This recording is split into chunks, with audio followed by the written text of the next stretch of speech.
शिंदेच्या चिथावणीवरून चौकामध्ये पोरांवर दगडफेक होते, मारठोक होते. यांच्या बापाचं राज्य आहे. माझी तुम्हाला विनंती आहे साहेब, हा गुन्हा चिथावणीखोर म्हणून, तो सूत्रधार म्हणून त्यांनी अशा पद्धतीने सगळ्या एरियांमध्ये पोरं पेरलेले आहेत. ज्याच्या अंगावर गुलाल आणि नीळ दिसते ना, त्या सगळ्या पोरांना मारहाण करण्याचं पाप हे लोक करतायत. त्यांची अवकात दाखवून देत आहे. अरे हिंमत असेल तुम्ही काल झकमाराने इलेक्शन लढता का?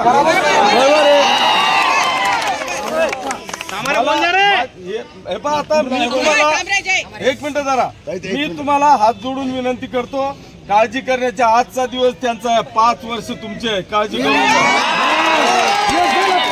आपल्याला तुमच्या पाठीशी आहे. कोणताच अन्याय या पाचोरा भडगाव तालुक्यात सहन करून घेतला जाणार नाही. फक्त माझी विनंती एवढी आहे की आपण कायदा हातात घ्यायचा नाहीये. जो काय अन्याय झालाय तुम्ही पोलीस स्टेशनला 2-5 जण जा. ऐक ना,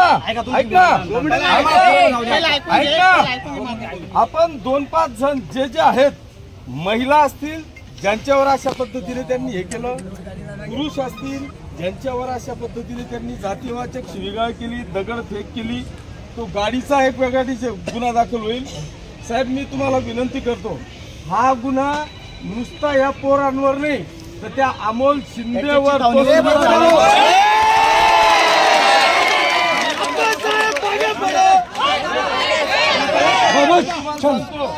जर अमोल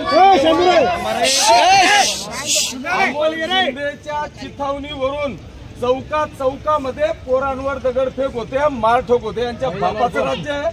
माझी तुम्हाला विनंती आहे साहेब, हा गुन्हा चिथावणीखोर म्हणून, तो सूत्रधार म्हणून त्यांनी अशा पद्धतीने सगळ्या एरियांमध्ये पोरं पेरलेले आहेत.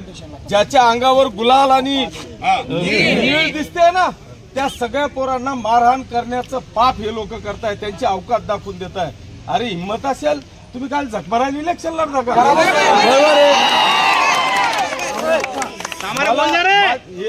आता मी तुम्हाला एक मिनिट जरा, मी तुम्हाला हात जोडून विनंती करतो, काळजी करण्याचा आजचा दिवस त्यांचा आहे. 5 वर्ष तुमचे, काळजी करू. आपल्याला गालबोट लागू द्यायचं नाही आहे. त्यांनी लावलं त्यांचं पाप त्यांना भरावंच लागेल. तुम्ही चिंता करायची गरज नाही. फक्त आपण गुन्हा दाखल करा. तुम्ही अरे यांनी नाही केला तर मी बसतो. अमोल शिंदेवर गुन्हा नाही दाखल झाला तर मी गुन्हा दाखल होणार आहे. पण ऐका, गुन्हा दाखल करायला आम्ही 4-5 लोकांनी आम्ही सगळं